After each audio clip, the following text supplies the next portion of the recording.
Assalamualaikum warahmatullahi wabarakatuh. Berjumpa kembali di video saya, yaitu Dunia Pangan ID, yang khusus membahas mengenai pangan dan kesehatan. Apa kabar? Sudah ngopi, bro? Nah, itu adalah pertanyaan yang sering kita ungkapkan pada teman-teman kita pada saat ketemu ya. Kenapa saya bertanya apakah Anda sudah ngopi hari ini? Betul sekali ya, karena pada video kali ini saya akan membahas mengenai kopi ya. Banyak video saya yang lain ya, ada video yang membahas kopi yang digunakan untuk terapi kesehatan ya. Kemudian ada video yang membahas mengenai berapa takaran kita minum kopi setiap hari yang pas sesuai dengan berat badan. Ya, jadi ternyata nggak boleh ngawur juga ya. Kita boleh mengkonsumsi seberapa banyak itu ada hitungan-hitungannya ya. Jadi saksikan di video saya yang lain. Ada pembahasan mengenai kopi ya yang berkaitan dengan tekanan darah tinggi dan kardiovaskuler ya. Kemudian kopi digunakan untuk terapi kesehatan, salah satunya untuk antioksidan dan kanker. Nah, pada video kali ini saya akan membahas mengenai kopi yang tidak kalah serunya ya, yaitu kopi yang digunakan untuk terapi awet muda. Sebenarnya banyak sekali mitos yang berkembang di masyarakat ya, salah satunya adalah orang yang mengkonsumsi kopi akan awet muda. Nah, pada video ini saya akan menyajikan fakta-fakta itu, apakah itu hanya mitos ataupun fakta ya. Jadi pembahasan ini merupakan pembahasan yang penting terutama bagi para ibu-ibu dan remaja ya, supaya kulitnya tetap halus, kemudian daya ingatnya bagus. Nah, jadi ikutlah video ini sampai akhir ya. Jadi bagi Anda yang belum subscribe di Dunia Pangan ID, nah silahkan Anda subscribe terlebih dahulu. Kemudian jika Anda suka ya dengan video ini, silahkan Anda share ya kepada teman-teman. Kemudian jangan lupa ya dikasih jempol. Ya. Oke, jadi kopi ini merupakan salah satu bahan alam ya yang menurut saya sangat ajaib ya karena kopi ini memiliki multifungsi ya, fungsi yang memiliki efek bagus terhadap kesehatan, salah satunya bisa digunakan untuk terapi awet muda ya.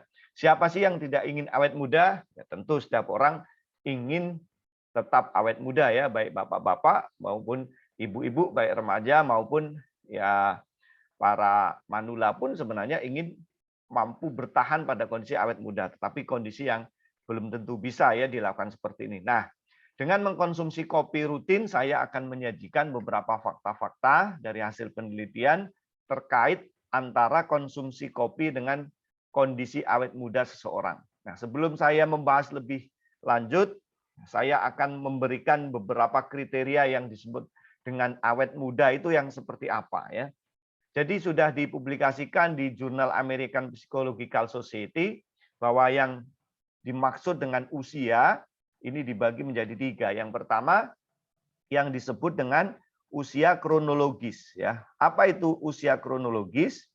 Usia kronologis ini adalah usia seseorang yang dihitung berdasarkan banyaknya tahun yang sudah dilalui sejak lahir. Ya, jadi istilah kita ini adalah umur sebenarnya sesuai dengan KTP. Nah, jadi orang tidak bisa memalsukan umur kalau dilihat KTP-nya. Berapa umurnya? Ya, silakan saja lihat KTP. Itulah yang dimaksud dengan umur sebenarnya. Umur ini tidak bisa dimanipulasi, kemudian tidak bisa dilebihkan, tidak bisa dikurangkan karena ini merupakan data yang valid, ya, merupakan data yang istilahnya resmi untuk data negara, ya. Nah, berikutnya ada istilah namanya usia biologis, ya. Usia ini adalah usia yang berhubungan dengan kondisi tubuh dan perilaku Anda sehari-hari. Nah, inilah yang bisa dimanipulasi. Umur di KTP boleh 50 tapi penampilan masih 35. Ya. Umur boleh 70 di KTP tetapi ya kelihatan masih seperti 50. Ini yang bisa dimanipulasi. Inilah yang disebut dengan usia biologis ya.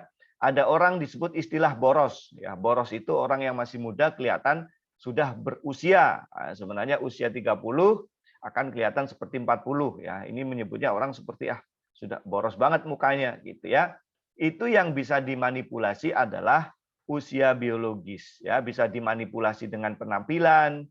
Kemudian kalau perempuan bisa dimanipulasi dengan pakai bedak ya, kemudian bisa di laser, bisa ini itu dan seterusnya. Itulah yang dimaksud dengan penampilan biologis. Nah, kemudian ada yang dimaksud dengan usia virtual ya, yaitu usia yang merefleksikan beberapa baik Anda merespon parameter ya menurun dengan bertambahnya usia kronologis. Ya, jadi artinya begini. Nah, yang dimaksud dengan usia virtual ini, ya, ini juga tidak bisa dibohongi ya, karena wajah masih kelihatan muda boleh, kemudian tubuh rambut bisa diwarnai hitam, ya, tetapi daya ingat menurun, ya, kemampuan menurun, ya, misalnya kekuatan tangan menurun, kekuatan otot menurun, kekuatan kaki menurun, badan menjadi bungkuk, ini juga tidak bisa dimanipulasi, ya. Nah, jadi 3 kategori umur inilah yang akan kita jelaskan dengan keterkaitan istilah awet muda, ya. Nah, kemudian ada istilah yang disebut dengan sarkopenia yang sudah dipublikasikan di American's Favorite Drug. Ini salah satu jurnal terkenal. Nah, ada istilah sarkopenia. Sarkopenia ini juga berkaitan dengan penuaan. Ya, artinya sarkopenia sangat berhubungan dengan pertambahan umur dan kemampuan fisik seseorang. Nah, jadi sarkopenia ini merupakan kondisi kesiagaan tubuh atas perubahan komposisi lemak dan otot dengan massa lemak yang lebih besar daripada massa otot. Nah, jadi idealnya pada kondisi orang yang masih muda, ini perbandingan antara massa otot dengan massa lemak itu jauh lebih tinggi massa otot. Nah, tetapi dengan bertambahnya usia, ya, maka pertumbuhan otot menjadi lebih lambat, sementara penimbunan lemak menjadi lebih tinggi. Inilah dimaksud dengan penuaan dengan istilah sarkopenia.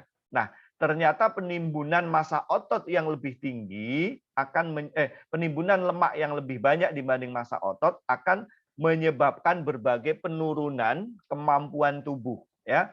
Salah satunya berkaitan dengan kebiasaan yang akan cenderung menjadi malas. Itu yang pertama. Kemudian berkaitan dengan aktivitas fisik, orang yang memiliki massa otot yang lebih kecil daripada massa lemak, performa fisiknya akan menurun.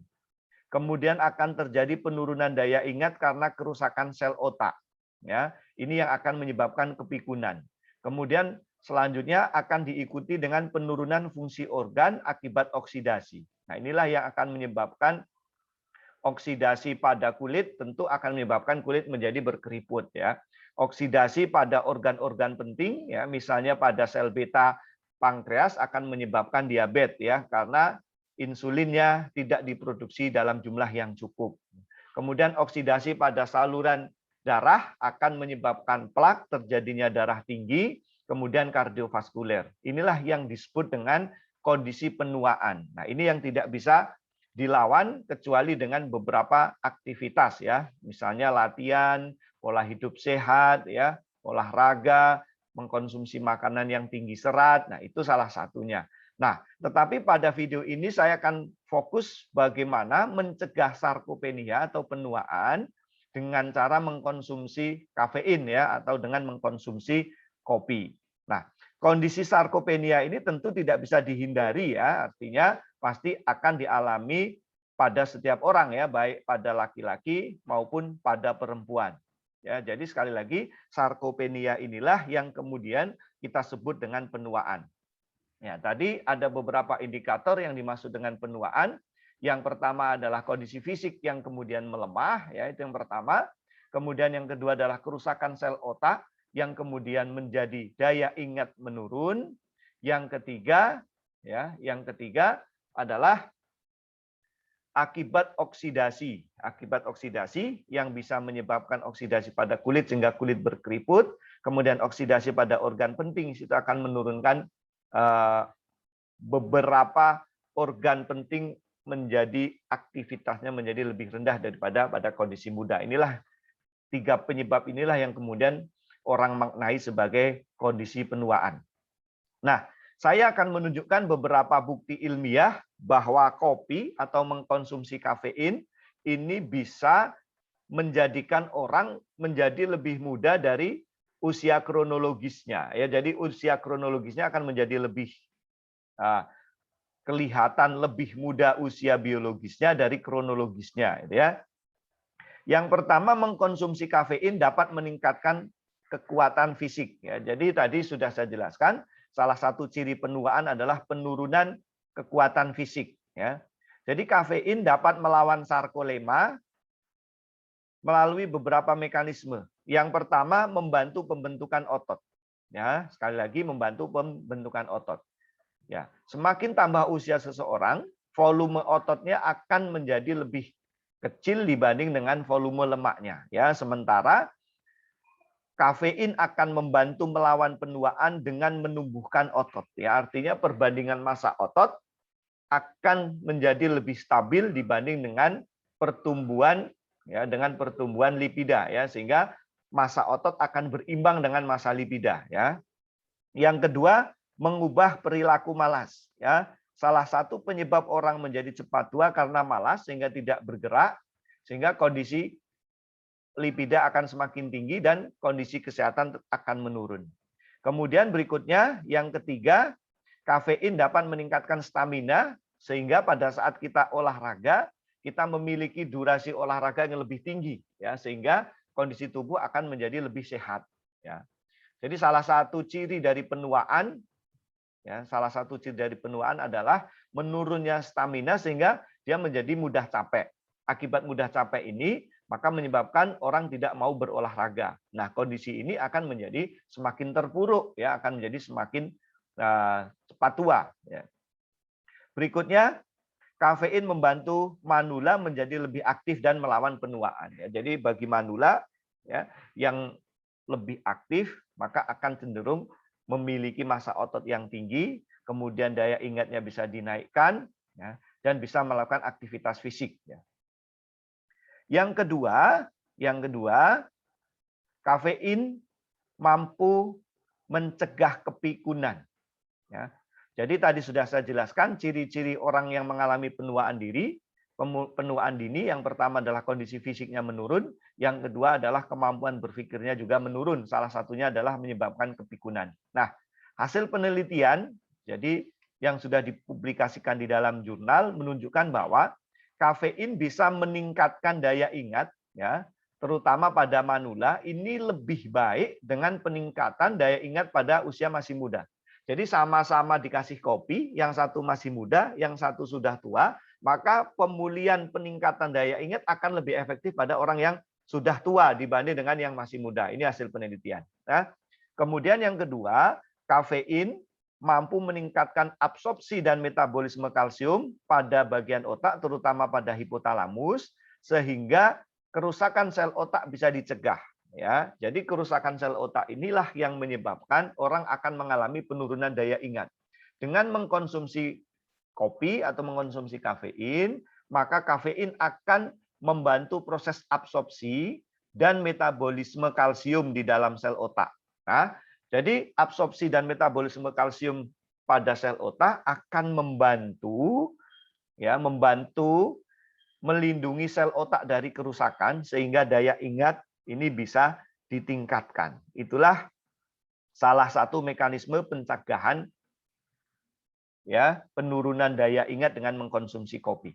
Bukti yang selanjutnya yang sudah dipublikasikan pada Proceeding of National Academy dari of Science USA ini menunjukkan dari hasil penelitian orang yang mengkonsumsi kopi ya ternyata akan memperpanjang bagian dendrit ya dan menumbuhkan cabang-cabang baru sehingga sinap dari sel saraf ini akan menjadi lebih panjang sehingga jaringan yang dibentuk antar sinap ini akan menjadi lebih luas ya. Jadi dendrit ini, jadi ini adalah merupakan gambar sel saraf. Nah, ini adalah bagian dendrit ya, ini bagian dendrit. Dengan mengkonsumsi kopi terbukti bahwa dendrit ini akan memiliki ujung yang panjang ya. Jadi dia akan memanjang sehingga jangkauannya lebih luas.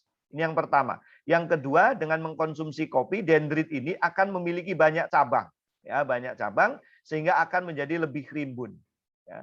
Semakin banyak cabang maka sinap akan semakin bagus ya, artinya rangsangan saraf yang disampaikan dari reseptor ke otak dan kemudian dari otak kemudian kembali lagi ke tindakan ini akan menjadi lebih cepat. Nah, ya, akan menjadi lebih cepat. Demikian juga respon berpikir seseorang dalam kondisi sinap yang panjang dan rimbun, ini komunikasi antar sel saraf akan menjadi lebih normal dan lebih kencang. Ya, inilah menyebabkan daya ingatnya akan menjadi lebih bagus. Nah, itu adalah mekanisme yang kedua. Yang selanjutnya, ternyata ada kaitan antara Parkinson, ya. Parkinson ini juga disebabkan karena koordinasi sel saraf otak yang menurun, ya, dengan mengkonsumsi kopi.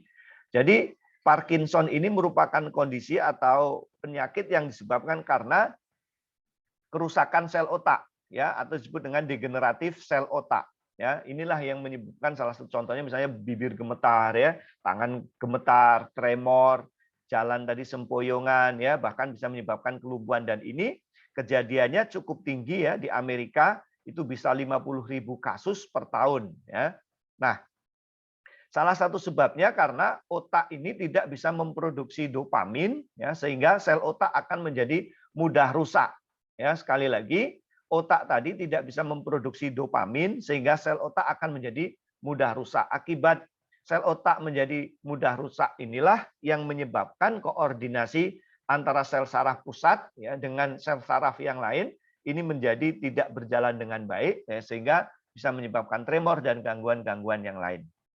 Nah, dari hasil penelitian yang dipublikasikan di dalam Journal of American Medical Association menunjukkan bahwa mengkonsumsi kafein mampu, ya, menghambat reseptor adenosin dan meningkatkan kadar dopamin otak. Ya, tadi salah satu penyebab kerusakan sel otak yaitu karena otak tidak bisa memproduksi dopamin sehingga otak akan menjadi semakin rusak. Nah, dengan mengkonsumsi kafein ternyata kadar dopamin di dalam otak itu bisa ditingkatkan sehingga terjadi perbaikan sel. Nah, bahkan dari hasil penelitian jumlah dopamin yang meningkat di dalam sel otak tidak hanya mencegah kerusakan sel otak saja, tetapi malah yang lebih penting lagi bisa meregenerasi sel otak-otak baru, ya, sel otak baru. Jadi sel-sel otak itu akan menjadi lebih baru sehingga kemampuan berpikirnya, terutama daya ingatnya akan menjadi lebih bagus, ya.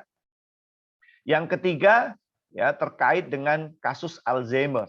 Alzheimer ini sama, yaitu penurunan daya ingat, ya, sehingga kita tidak memiliki memori otak, ya, memori otak baik jangka pendek maupun jangka panjang. Inilah yang disebut dengan Alzheimer, ya.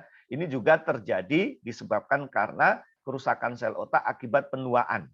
Ya, jadi penyakit otak yang diawali dengan penurunan daya ingat, ya, penurunan daya ingat jangka pendek, kemudian diikuti dengan penurunan daya ingat jangka panjang, inilah yang kemudian disebut dengan penyakit lupa. Ya, penyakit lupa. Jadi bagi Anda yang masih muda tetapi sudah lupa ingat, ya, banyak lupanya dibanding ingatnya, inilah ciri-ciri Anda sudah mengalami penuaan dini, ya. Sehingga Anda harus bergegas sekarang dari penyakit itu, ya, penyakit sering lupa karena apa? Karena otaknya jarang dipakai, ya. Maka dari itu mulai sekaranglah Anda seringlah gunakan otaknya dibanding dengan organ-organ yang lain, gitu, ya. Oke, ya. Nah, Alzheimer ini disebabkan karena kerusakan neuron otak, ya, terutama pada korteks cerebral dan hipokampus, ya. Jadi yang menyebabkan Alzheimer ini adalah kerusakan neuron otak, ya, pada korteks cerebral dan hipokampus. Nah, kemudian kondisi Alzheimer ini akan diperparah dengan terbentuknya plak pada jaringan otak. Ya, plak pada jaringan otak ini tentu akan menyebabkan gangguan suplai darah dan oksigen ke otak, sehingga orang yang mengalami Alzheimer akan semakin lupa, ini akan semakin lupa. Karena apa? Karena sel otak tidak bisa bekerja dengan baik, ya. Hasil penelitian yang dipublikasikan dalam New England Journal of Medicine, ya, ini menunjukkan bahwa hasil penelitian konsumsi kafein mampu menstimulasi perkembangan sel otak di bagian hipokampus dan memperpanjang ukuran dendrit sehingga menghasilkan cabang baru, ya.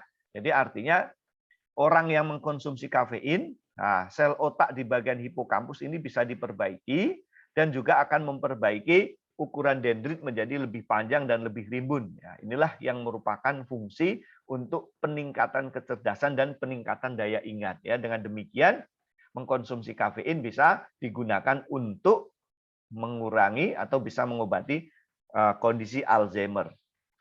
Berikutnya, mekanisme yang lain adalah kafein mampu menstimulasi sekresi asetilkolin. Ya, ini merupakan neurotransmitten yang penting bagi daya ingat dan kognisi. Ya, ini adalah asetilkolin. Ini merupakan neurotransmitten yang berfungsi untuk membantu komunikasi antar sel saraf. Ya, membantu proses penyeberangan rangsangan, rangsangan ke saraf dan bisa menyebabkan kita menaikkan daya ingat ya, sehingga bisa digunakan untuk menurunkan kondisi Alzheimer.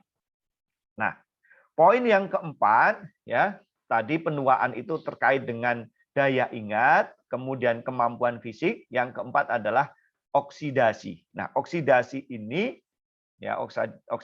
terkait dengan penurunan fungsi terutama pada kulit sehingga menyebabkan kulit seseorang mudah keriput ya, salah satunya saja itu ya. Oksidasi juga bisa terjadi di organ-organ penting. Nah, sehingga kalau misalnya oksidasi terjadi pada organ jantung atau di saluran darah, maka bisa menyebabkan kardiovaskuler dan penyakit-penyakit darah tinggi. Nah, bisa oksidasi misalnya terjadi pada daerah sensitif penghasil insulin, bisa menyebabkan diabetes. Misalnya oksidasi terjadi pada tulang, ya, sehingga akan terganggu penyerapan kalsium. Nah, ini bisa menyebabkan terjadi osteoporosis. Nah, dari hasil penelitian menunjukkan ya, jadi kalau dari gambar ini, jadi yang dimaksud dengan antioksidan ya, ini adalah merupakan bahan yang berfungsi untuk menangkap oksidasi atau bahan ini digunakan untuk melindungi organ penting supaya tidak terjadi kerusakan akibat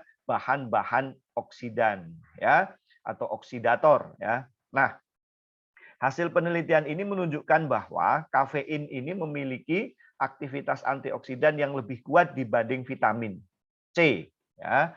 Vitamin C bahkan aktivitasnya ini disetarakan dengan enzim ya, enzim antioksidan atau disebut dengan antioksidan biologi yang setara dengan glutathione ya. Ini merupakan enzim yang bekerja sebagai antioksidan intraseluler yang memiliki peranan penting untuk mencegah berbagai oksidasi. Nah, dari hasil penelitian menunjukkan bahwa kapasitas antioksidan kafein satu cangkir ini akan setara dengan kita mengkonsumsi 3 butir jeruk ya. Jadi cukup kuat aktivitas antioksidannya ya. Kemudian kopi ya, dari hasil analisa yang dipublikasikan di dalam jurnal American Chemical Society ini menunjukkan bahwa kopi ini sebenarnya mengandung 1000 senyawa kimia ya, bisa jadi lebih.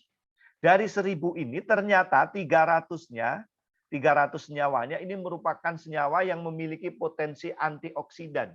Ya, artinya memiliki kapasitas antioksidan baik dari golongan flavonoid, kemudian dari golongan-golongan yang lain ya. Jadi ternyata cukup tinggi jumlah senyawa antioksidannya dari 1000 bahan yang terdapat di dalam kopi, bahkan 300-nya adalah senyawa antioksidan. Nah, jadi itu adalah bukti-bukti ilmiah yang sudah dipublikasikan di dalam jurnal-jurnal yang bereputasi. Ya. Jadi kesimpulan yang dapat diambil dari penelitian-penelitian ini bahwa kafein bisa digunakan untuk terapi awet muda melalui peningkatan fisik sehingga kita menjadi lebih kuat ya. Orang muda itu akan identik dengan orang yang kuat, kemudian gesit ya. Kemudian yang kedua mencegah kerusakan sel otak sehingga mencegah kepikunan. Orang muda ini ya, orang masih muda identik dengan otak yang cerdas ya, kemudian memiliki daya ingat yang tinggi. Nah, sementara semakin tua daya ingat akan menurun ya. Maka artinya bagi orang yang sudah tua tetapi memiliki daya ingat yang bagus, maka kategorinya adalah kategori orang yang muda. Kemudian orang yang sudah tua tapi masih kuat ya. Jadi masih bisa olahraga ya, keliling naik sepeda ya, keliling kota, kemudian lari 10 kilo walaupun usianya 50, maka itu kategori orang yang masih muda. Kemudian yang terakhir ya, awet muda ya, awet muda ini disebabkan karena mencegah oksidasi, ya, mencegah oksidasi. Nah, oksidasi ini bisa terjadi pada kulit, ya, sehingga menyebabkan kulit keriput. Kemudian kalau oksidasi di dalam organ penting menyebabkan penurunan aktivitas organ. Ya. Jadi itulah bukti-bukti ilmiah terkait dengan kopi sebagai antioksidan, kopi untuk meningkatkan stamina dan kemampuan fisik, kemudian dan kopi bisa digunakan untuk terapi dalam penurunan daya ingat, ya, sehingga daya ingat menjadi tajam. Jadi itulah pembahasan kita. Ya, jadi kopi ini ternyata memiliki banyak sekali fungsi. Nah, yang baru saya jelaskan baru terkait dengan kopi yang memiliki aktivitas untuk meningkatkan daya ingat supaya kita menjadi tetap awet muda. Tapi sebenarnya di video-video saya masih banyak penjelasan mengenai kopi. Salah satunya adalah kopi yang bisa digunakan untuk terapi penurunan berat badan, kemudian kopi yang digunakan untuk mencegah ya, tekanan darah tinggi dan kardiovaskuler, ya. Jadi video-video itu saya letakkan di deskripsi, ya. Jadi bagi Anda yang belum subscribe, ya, silahkan subscribe pada channel Dunia Pangan ID. Baik, terima kasih Anda sudah menyaksikan video ini. Saya akhiri. Assalamualaikum warahmatullahi wabarakatuh.